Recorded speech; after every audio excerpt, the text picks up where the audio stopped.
বৈষম্য বিরোধী ছাত্র আন্দোলন ঠেকাতে শেখ হাসিনার কাছে ২৫ কোটি টাকা নেওয়ার অভিযোগ উঠেছে পুলিশের বিশেষ শাখা এসবি এর প্রধান কর্মকর্তা অতিরিক্ত মহাপরিদর্শক মোহাম্মদ মনিরুল ইসলামের বিরুদ্ধে। টেন্ডার বাণিজ্য সিন্ডিকেটের মাধ্যমে পুলিশের পোস্টিং দেওয়া সহ নানা দুর্নীতি অনিয়মের অভিযোগ উঠেছে তার বিরুদ্ধে। পুলিশ সংশ্লিষ্ট একাধিক সূত্র জানায়, ছাত্র আন্দোলন দমন পীড়নের কাজে খরচের জন্য গণভবন থেকে সর্বশেষ গত ৪ আগস্ট সকালে ২৫ কোটি টাকা নেন মনিরুল ইসলাম। এসবির ডিউটিরত সদস্যদের মাঝে বিতরণের জন্য এই টাকা নেওয়া হয়।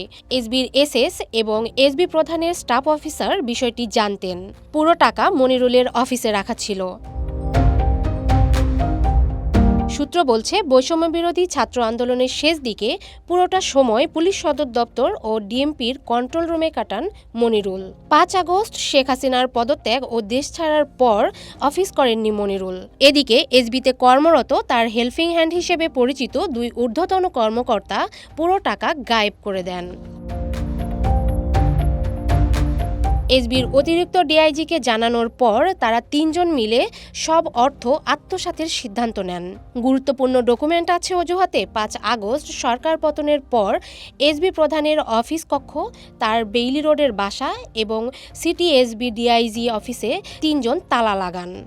এমনকি ৬ আগস্ট এসবি কার্যালয়ের সব সিসিটিভি ও ডিশ লাইন কেটে দেওয়া হয়। এসবির একাধিক ঊর্ধ্বতন কর্মকর্তা জানান, মনিরুল বাহিনীতে নিজস্ব সিন্ডিকেট গড়ে তোলেন।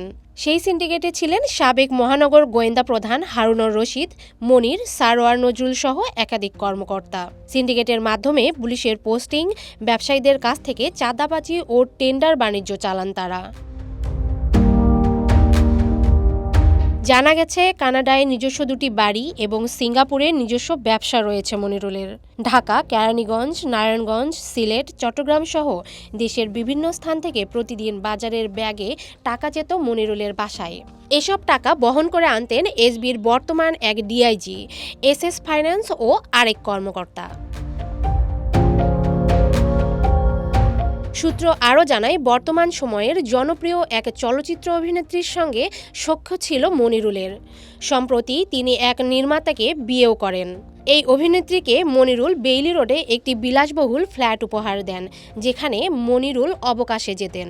এছাড়া আরেকজন খ্যাতিমান বিজ্ঞাপন নির্মাতা এবং চলচ্চিত্র পরিচালকের সাবেক স্ত্রীর সঙ্গে বোঝাপড়ার সম্পর্ক ছিল এসবি প্রধান মনিরুলের। শুধু তাই নয়, কয়েক কোটি টাকা খরচ করে রাজকীয়ভাবে এসবি প্রধান মনিরুল তার নিজস্ব অফিস ও মিটিং রুম সাজান। মনিরুলের গ্রামের বাড়ি গোপালগঞ্জের মকসুদপুরের বাহারা গ্রামে। মনিরুলের বড় ছেলে ইংল্যান্ডে পড়াশোনা করছেন এবং ছোট মেয়ে কানাডায়। তার স্ত্রী সংশ্লিষ্ট এক মন্ত্রণালয়ের যুগ্ম সচিব পদে কর্মরত। ডিএমপি ও কাউন্টার টেরোরিজম অ্যান্ড ট্রান্সন্যাশনাল ক্রাইমের প্রধান থাকা অবস্থায় জঙ্গি অভিযানের মাধ্যমে সরকারের আস্থাভাজন হয়ে ওঠেন এসবির মনিরুল। এতেই কপাল খোলে তার। তখন থেকেই বিরোধী রাজনৈতিক দলের নেতাকর্মীদের দমনপীড়নের নামে বেপরোয়া হয়ে ওঠেন মনিরুল। ডেস্ক রিপোর্ট, সাম্প্রতিক দেশকাল।